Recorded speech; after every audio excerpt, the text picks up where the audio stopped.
Hey everyone, welcome back to our channel. Today we're diving into the fascinating world of Cyberpunk 2077, a game that has sparked a lot of conversation since its release.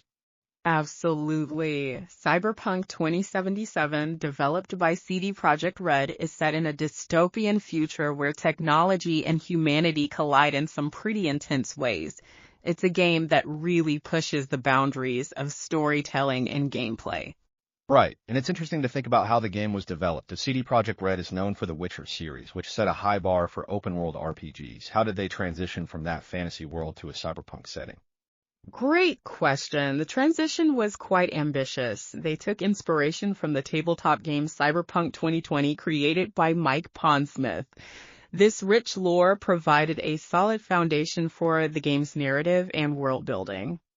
So they had a lot of source material to work with, but the game's launch was, well, let's say it was rocky. What happened there? Yeah, the launch was definitely controversial. There were significant performance issues, especially on last-gen consoles. CD Projekt Red faced a lot of backlash, which led to a lot of discussions about game development and consumer expectations. That's a good point. It raises questions about the pressure on developers to meet deadlines and the impact of hype. Do you think the game has redeemed itself since then?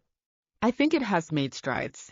With several patches and updates, many players have reported a much smoother experience.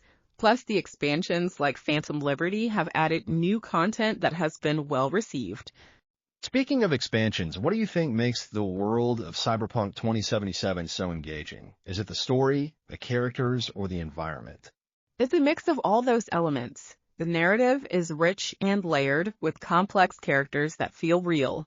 The environment, Night City, is incredibly detailed and immersive, making players feel like they're truly part of that world.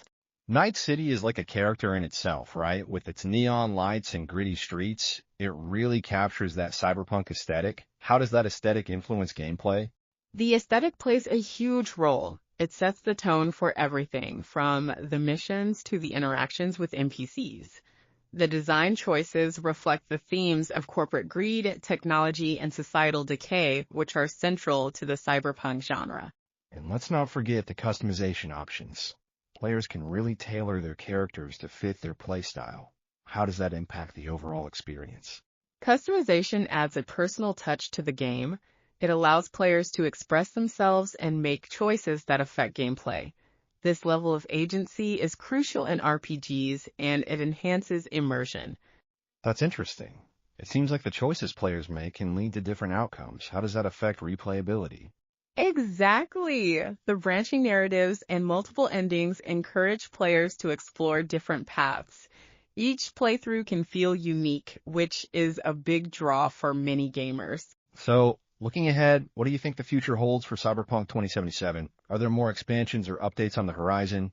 There's definitely potential for more content.